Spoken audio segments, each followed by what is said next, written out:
Recording up. So it's great to see a few familiar faces and names from previous Lunchtime Learns, but for those of you that don't know, I just wanted to give a little bit of background information about the Bucks Data Exchange. So it was a project that was established during the COVID pandemic through a need for a more coordinated approach to get the support where it was really needed. The project's ambitions are to help charities and community organisations to do what they do better through data. So our hope is that if we can connect you with the relevant data and provide learning opportunities such as today, then it can equip you with the knowledge and skills to succeed in more funding bids, develop services that better meet the needs of local communities and show your impact to funders. We know that running a small charity can be challenging and at times isolating, so we really want this project to help build a strong BCSE community and feel warm and accessible. The project's funded by the partner organisations you can see on the slide here, and they all contribute financially towards a small amount of dedicated officer time, and also to the local insight tool, which we'll hear a bit more about later. And that allows that tool to be free at the point of use for charities operating in Buckinghamshire. We're not all data specialists, but each of the project team, Richard, Monique, Keller and myself, brings skills and real life experience of using data in their jobs in some way. So now you know a bit about the project, I'll just give a quick overview of what we're going to cover today. So first up, Monique's going to talk us through the different stages of working with data and highlight some of the tools that can help you at those various stages. Then Richard will do a dive deeper into local insight. It's a really powerful tool, which we hope you will agree feels quite user-friendly, and it can help you find and understand existing data sources. And then I'll wrap up with some key takeaways and we'll go through the Q&A section. So I think now I'm going to hand over to Monique. Wonderful. Thanks, Kirsty. So hi, I'm Monique. I'm the evaluation manager in the grants team for the Rothschild Foundation. I also work on the Bucks Data Exchange project group, so that's why I'm here with you today. So I'm going to speak, as Kirsty said, about why data matters and the key stages of working with data. So data isn't just numbers on a spreadsheet, it's a tool to tell the story of your charity, who you're reaching, what you're achieving, and where you make the biggest difference. So it can help you make better decisions around where you should focus your limited time and funds. And data isn't just for reporting, it can really help you learn and kind of grow your organisation and where you're going. It can help you understand your impact, whether you're reaching the people who need you most. And every charity has a story about the people that they help, the challenges that they tackle, and the difference that you make. But stories can be even more powerful when they're backed up with evidence. Data also helps to bring your work to life for funders and partners and the communities that you serve, and that funders and partners really often want to know how their support is making a difference, and it can really help demonstrate your value by looking at data and to help you stand out in funding applications too. So just going on to the next slide, Kirsty. So this slide kind of walks us through the key stages of working with data. So that's planning, thinking about the purpose of why you might be collecting data, thinking about the success criteria, researching. This is where the local insight tool comes in, which Richard will talk more to you about in a moment.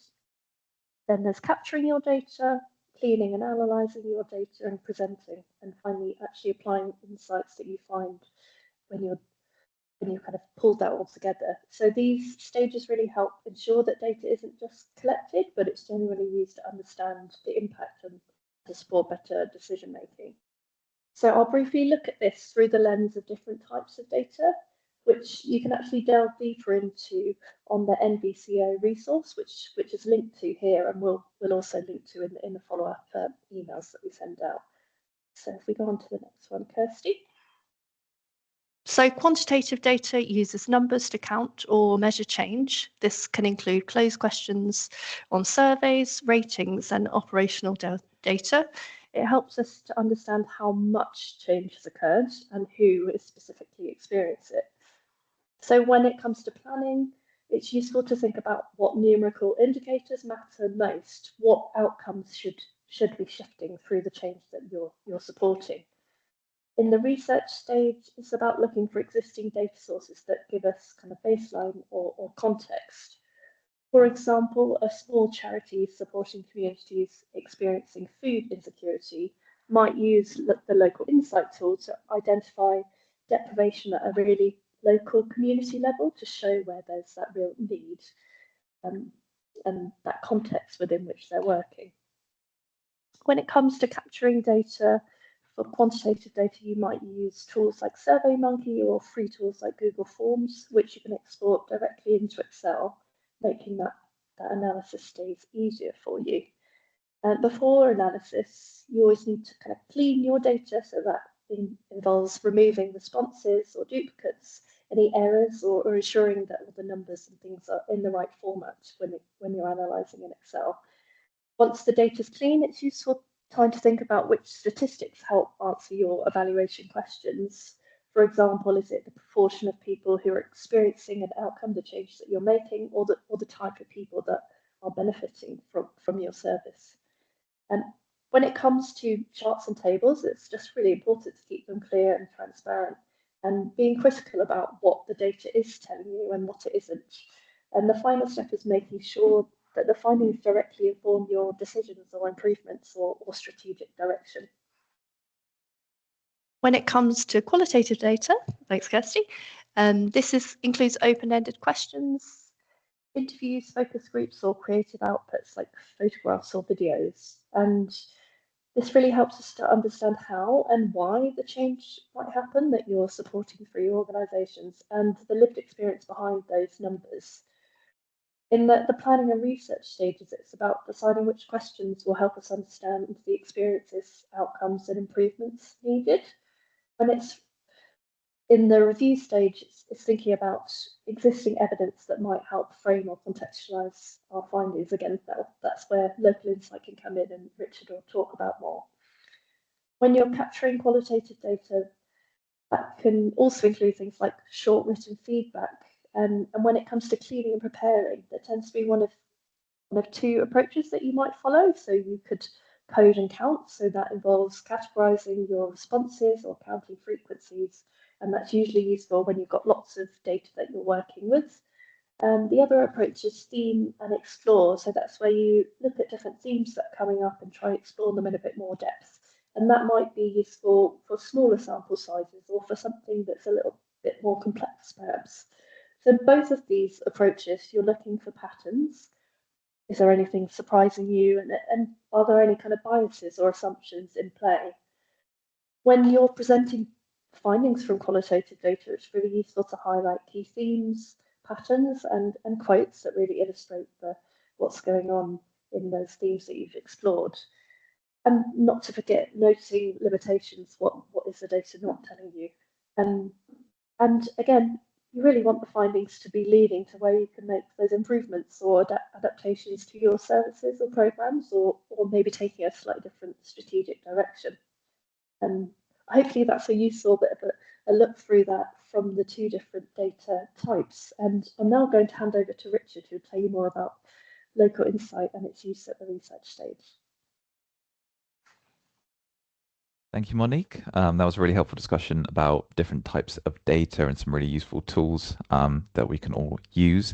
I'm Richard. I'm also on the Box Data Exchange project group, and I work for Heart of Box. I'm now going to focus in a bit on this particular tool, the Local Insight platform, which is most useful for that research segment, as Monique talked about. If you have joined some of our previous Lunch and Learn sessions, you've probably heard my introductory spiel about Local Insight already, so I do apologize if this is a bit of repetition to start off, but I'm going to, once I've explained what it is for those who are new to it, I'm also going to go into a bit more detail with a bit of a live practical demonstration of the platform. So hopefully that is still useful to everybody to really sort of give you an actual idea of relevant uses, maybe spark some ideas of how you could use it while also showing off some of the basic functions. So next slide, please, Kirsty. So first, what is Local Insight? Local Insight is a location-based data platform. It's developed by a third-party company called Oxford Consultants for Social Inclusion, or OXI for short. So they're a team of data experts experts. They are involved in developing the Index of Multiple Deprivation with the UK government. It's a key data set that I'm sure a lot of you are already familiar with. And the Local Insight tool, it brings together over 1,500 data sets or indicators, as Oxy call them, from a variety of official sources such as UK government departments, the ONS, the NHS, and things like that, as well as things like the Index of Multiple Deprivation, and another interesting piece of work that they've done called the Community Needs Index. So all of these data indicators cover a broad variety of themes, including population, deprivation, health, housing, crime, community safety, the environment, culture. There's all sorts on there. And this is all data that is already out there. It's available on different websites in different formats, but it can be quite hard to find as it's so spread out. You've got to go to lots of different places to look for it. And what Local Insight does really well is bring it all together into one place, but also make it visual and accessible. Because it's map based, it uses heat maps like the one on this image on the slide, and it can go down to quite granular geographies that also make it really useful for smaller areas. Smaller charities are often working in. Oxy also validate, check, and refresh all of this data to make sure that what you're seeing on Local Insight is the most recent and up-to-date version available. So it makes it a very trusted source. Next slide, please. Just returning and building on what Monique said about why data matters. You know, data is vital for making informed decisions, having credibility with funders and partners, and demonstrating your value. So having access to this amount of data on one platform for the particular areas that you're looking to work in is a real benefit, whether you're trying to find out more about a particular issue or if you're looking for evidence to back up a project or a funding bid. So the data on Local Insight can really help you to build a bank of relevant data to make decisions to guide new or existing projects and to evidence that why to funders. And finally, importantly, as Kirsty mentioned at the start, access to the tool is free. So it's funded by the data exchange partners. So it's free for any individual in Bucks to go to the website and use the tool as I'm about to show you. And I found the best way to actually make some of this make sense is to actually use the platform to show it off. So I'm now going to share my screen and hopefully without any technical difficulties, can start exploring a Local Insight. Thank you, Kirsty. Just bear with me for a second.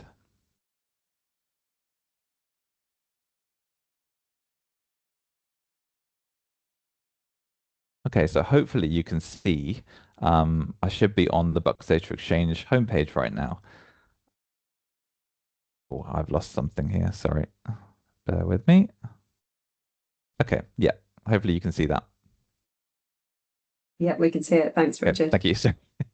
Right, so I've got a few examples prepared to walk through. I'll probably spend all of my time on the first one, but if there is extra time, I will go through another one. But for my main hypothetical example, I'm just going to imagine that I'm running a small charity based in Buckinghamshire that's supporting older people through social activities and befriending. So I know demand is growing. I've seen that on the ground from our conversations with the people we already support, but I don't have the resources to be everywhere. And maybe I want to focus on rural isolation because Bucks has lots of rural areas and communities. Maybe we've held some focus groups and we've spoken to some older people who themselves live in rural areas. And quite a few people have told us that the Brill area in the west and the surroundings of Winslow in the north felt a bit underserved. There was quite a lot of isolation there. So I'm thinking about that. I've got that in my head, but I don't really have enough to go on yet. And I want to apply for funding, but the funder also wants me to explain why I'm focusing on the areas I'm focusing on and how I know there's need. And whilst that on the ground observation and feedback is really useful, I also need some sort of hard data to support it. So I'm going to jump into the Local Insight and see what I can find relating to this. So I'll start from the Bucks Data Exchange website, bucksdataexchange.org. And from here, I can either get to it from the homepage, just scrolling down, there's a big Local Insight tab. I can click on this button, find information about your community, or I can click on the Local Insight tab at the top. Also, it's being slow to load. And then click this red button, and this should take me straight to Local Insight. So it all works in your internet browser. You don't need to log in or do anything else. So this is what you'll see when you arrive on the Local Insight page. I'm met with this map view of Buckinghamshire. the local authority is highlighted because that's our focus area. But otherwise, at the moment, it's just a blank map, a bit of a blank canvas at the moment. And like Google Maps, I can drag it around. I can zoom in and out to view, the whole of England, or zoom back into my focus area. And it's also got a satellite view, and it links to Google Maps for the street view, so you can drop the little man in and have a look at the specific area you want to look at if you want to. And you'll see these icons down the left-hand side. So these are the main ways that I can navigate the map and the data. The top icon is for navigation, and I can search by a postcode or a location name, and it should just snap me there on the map. So if I just search for Brill as an example, then it should take me straight there and make that the center of the screen. As I've got these two areas sort of in mind already, I'd quite like to actually highlight them so that I'm keeping an eye on them as I'm doing my initial sort of review. So I'm going to use the fifth icon down, which is custom areas. So this is a list of custom areas that we've uploaded. They can be viewed as boundaries on the map. So we have all sorts of things like community boards, opportunity bucked areas, parishes, wards, and so on.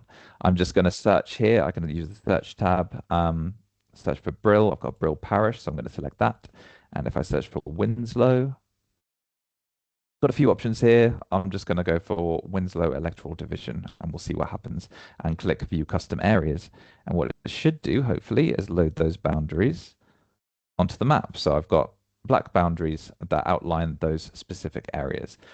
I don't think this is actually going to be that useful for this particular task, but it's just to show you that you can do this for specific areas that you want to look at.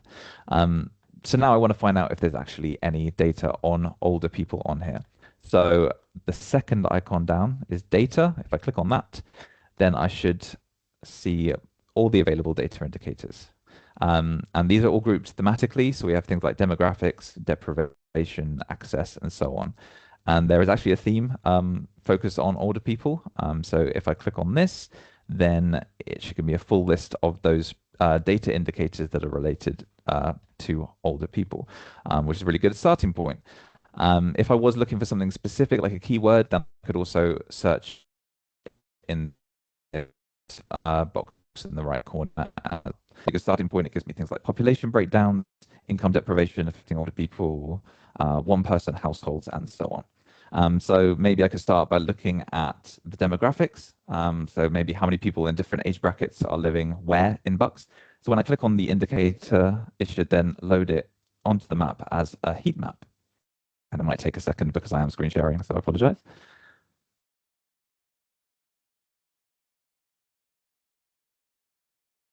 There we go. Okay, so obviously now it looks very colorful, and this is all of these data sets are national, so it will load in for the whole of England if I'm zoomed to that particular level. This box in the top right tells me the name of the indicator I'm currently looking at, and if I click on the green I button here, that will give me some more information about what I'm looking at. So I can see the geographic level of the data that I'm looking at. I can also see a visual key here that shows me what the values are on the map related to the colors. And in general, on Local Insight, things are split into quintiles. So 5 bands going from green down to dark red, where generally speaking, the dark red either means that area performs worse, or for something like population, that there's a higher concentration of that population. And if I hover over any specific area, you'll see it sort of gets highlighted in white. I'll also see the name of that area and the value for that area. But if I want more clarification about what this data piece of data is telling me, I can click on details here. That will give me a bit more information about what the data actually is, how it's been calculated, where it came from, how often it's updated, and things like that. Let's close that. And so if I zoom out a bit more, I should see that this actually starts to change and look a bit different. So it's automatically, as I zoom in and out, it's changing the geographical level that I'm looking at. So right now it's at local authority level. A minute ago it was at electoral ward level. And it can go down, depending on the data set, it will go down to quite small areas as well. And then it can also aggregate to custom areas, which I won't speak too much about for the sake of time. That's the word I was trying to think of. But I want to be a bit more specific than this, so I'm going to zoom back in. Again, I'm sorry, everything's taking a bit longer than it normally does. So I want to be able to look at the whole of Buckinghamshire to start with, but I actually want to be a bit more focused. So I can manually change the level in this box over here, current level, and I'm going to go down to the lowest level I can.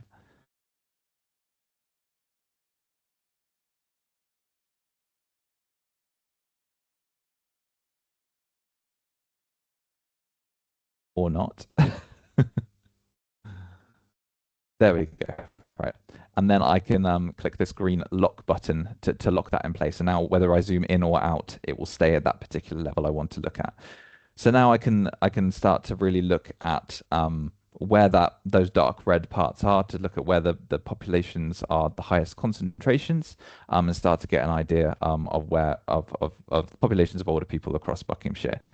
So if I go back to the data tab, there were a number of different population age ranges. I'm not going to go through them all in the interest of time, but say that I had, and I started to be able to build a picture of where those older populations are concentrated. And maybe, yeah, those Brill and Winslow areas, surrounding areas, do have high proportions of older people. But I'm also specifically interested in loneliness and isolation. So I could look at one-person households, for example. So because we know that, if you're living alone, you're potentially more likely to face isolation. Again, it should do the same thing, load me a heat map. It should stay at that same level because I've locked it. And I can then have a look there. And I can see that Brill area has got some red there, 15%. So maybe that's an area I want to look at. There's some darker areas elsewhere. But again, it's very visual. I can very quickly sort of pinpoint some areas that might be of interest to me. And I can do the same thing for all the other pieces of data on there, and start to really quite quickly build a visual picture, pick out some places that I may want to focus in on more. So I've got a bit of a short list of potential areas, maybe having relatively high proportions. Maybe I've decided that actually I want to focus on that Winslow area to get a bit more information about it. So there's another feature I'm now going to look at, which is called the dashboard. So this is more of a standard table view. It can be accessed by clicking these three lines in the top left and then selecting dashboard. And it should ask me automatically to select the areas I want to look at. And so I want to compare some of the specific areas around Winslow. So all of the areas here are the same areas as I can show as boundaries on the map. And so for now, I'm going to look at wards, and I'm going to select Winslow, and then surrounding areas. So let's say Quainton, Newton Longville, and Horwood. Click View Custom Areas, and then that should give me that list of those local areas all in one table. I could also then maybe select Buckinghamshire as a county, and it will, as a default, always show England as a national comparator for the data. So this is what the table looks like. We've got some default bits of data that actually I'm interested in older people. So I'm going to change the data by clicking this left-hand button, and I'm going to choose the older people indicator theme. And it will show me a list here of everything that's going to populate onto this table, and I'll click View. Here we go. So, I mean, immediately I can start to, again, sort of see comparatively for some of these numbers. Interestingly, Horwood has a higher percentage of people with a limiting long-term illness, so that could be somewhere that I want to focus, and so on. And so I can just very quickly review this and start to get an idea of a bit more detail as to whether what I've thought might be the case is actually the case. And then I can also export this dashboard as an Excel spreadsheet by clicking Export just here. So to bring that all together, if the funder accepted images for this funding application, and I decided that maybe I did want to focus on this Winslow area, I could pull some screenshots of the heat maps. Shows really visually how my target area that I end up choosing does have the need for the work I'm proposing to do. I could then back that up with a sentence that talks about a certain proportion from this table, where that's higher than average, or so on and so forth. And it may just be one sentence or one image, but it gives me a really strong case for why I'm doing what I'm doing and why I've made the decisions that I have. And that's really that one example I wanted to show you. Hopefully it shows you how to sort of click around some of those things you can do on Local Insight on the map and in the dashboard. I don't quite have enough time to do the second example, but I am just going to quickly show you two other things because I think they're still very useful. So I'm going to go back to the main map, and I'm going to look at the services function, which is the third icon down. And if I click on this, this is where we at the Bucks Data Exchange can map physical locations in Buckinghamshire. You'll see here at the moment we've just got food banks and lunch clubs, and this is something that we want to expand to have some more relevant services and locations. So if there is anything in particular that you think would be useful to be added here, please do let us know, because we want this to be useful for as many people as possible. But say I wanted to look at food banks, I could just select food banks and view services, and then it should load onto the map with these pins indicating food bank locations. And because I'm zoomed out, where there are a number located close, they'll be clustered together in these little groups. But as I zoom in, they'll separate out, and I can see the specific locations. And if I was to click on a specific one, then I would get a bit more information about that particular food bank. I can also layer data on top here, so I can have these services and say I wanted to then look at how deprivation maps to that. I could then go back to the data tab, load in a heat map, and start to really look at, are these food banks in those areas where they may be most needed, or are there any gaps? So hopefully as we add more services, that will be an even more useful tool that's very Bucks specific. And then finally, I haven't really covered reports, so I'm very quickly going to show you that as well. So we have, under the fourth icon down, we have a list of general summary reports available. I'm going to click into this Buckinghamshire one just to show you what it looks like. But the main thing I want to tell you is that we can also generate specific bespoke reports for you. So if you have a specific area, either geographic or thematic, that you want more detail on, then we can generate a report on that will look like this. So as I'm scrolling through, you'll see that this has quite a fair amount of information. It's got some tables and charts, so it's quite visual as well, but it's pulling in a lot of that key data. But we could generate a report on a specific small custom area for a general summary like this, or for a specific maybe theme if you were really interested in education, for example, or community. And this has been a function that's been parish councils have been getting in touch with us quite a lot for recently, because I think they're really seeing the value in having a report like this for their parish. But it's just as useful for charities who are either working in a specific location or on a specific theme. So I hope that was a bit of a useful introductory demo that sort of shows some of the practical things you can do with Local Insight. I'm going to stop sharing now. It doesn't show off everything it can do because I can't fit that all in, but hopefully it does bring to life how the tool can be really effective to do some really quick research and pull some of that data that can be really helpful for various things that you might be doing. And maybe it sparks some ideas for some specific things that you might be looking for. So I would suggest if that is the case, then take a look at the tool and see what you can find out yourself about your area. But I've probably run over, so I'm now going to hand back to Kirsty to wrap up, give you a chance for any questions, and give you a chance to digest, because I know I went through quite quickly as well. But Kirsty, thanks. Thanks, Richard. I think you were bob on time, actually. Monique, you just popped your hand up. Did you want to come in? Yeah, I just wanted to add one point to what Richard showed us through. Thanks so much, Richard. It's really useful to look through things in that way, even for myself as a user of the system. On that dashboard view, what I think is really useful as a comparator is the overall Buckinghamshire level.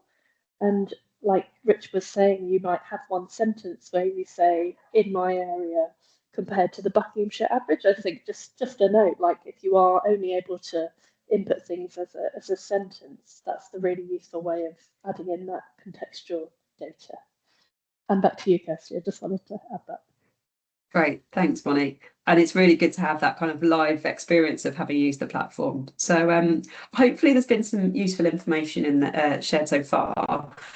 We'll shortly move on to a short Q&A section. So to give you a couple of minutes just to think of some questions, and I know people will have other meetings. It's that kind of hot time of going between meetings. So if you have to shoot off early, don't worry, you can always come back to us and we'll pop the contact details through. But a couple of asks really. The first one is to complete our post-event survey. I know we'll probably get lots and lots of surveys, and feel a bit like fatigue. But we're a really small project, and we are trying to show the benefit of this work, and also the local insight tool. So any feedback you can give us, good and bad, you know, we want to know how to improve as well, is really, really valuable. Helps us make the case for the future of this project. So, you know, and ask please to do the post-event survey. Secondly, to explore local insight, as Richard said, have a play. You know, it's hopefully a really user-friendly platform, and you can explore lots of different indicators. One thing I would say is that we haven't got all 1,500 indicators on the live public site. So if there's an indicator on there that you think, oh, I really want to see that and explore it, just get in contact. We didn't want to make it too overwhelming with those, so we've got those in the back end in that full suite. And if you're looking for any of those bespoke data reports, then do let us know. I'll drop the email address that will come through to me or one of the team in the chat. Thirdly, sign up to our newsletter. We don't send them that often, but they're hopefully useful, and we'll give you some other updates and learning opportunities. And the final thing to say is that this is the third in a series of 3 Lunchtime Learns, and we'd really like to get your input into what we shape going forward. So if you like this format or you prefer it in a different one, then please let us know. We've also got an opportunity coming out. Impact Bucks are hosting an in-person Meet the Expert session where Monique, Richard and myself will be there in person in Aylesbury next Tuesday the 10th. So if you've liked what you've heard but you want to have more in-depth conversation, then we can share that link, and we'd love to see you there. But I will pause at that point and just see if we've got any questions. And if you want to pop your hand up and come off mute, then please feel free to do that too.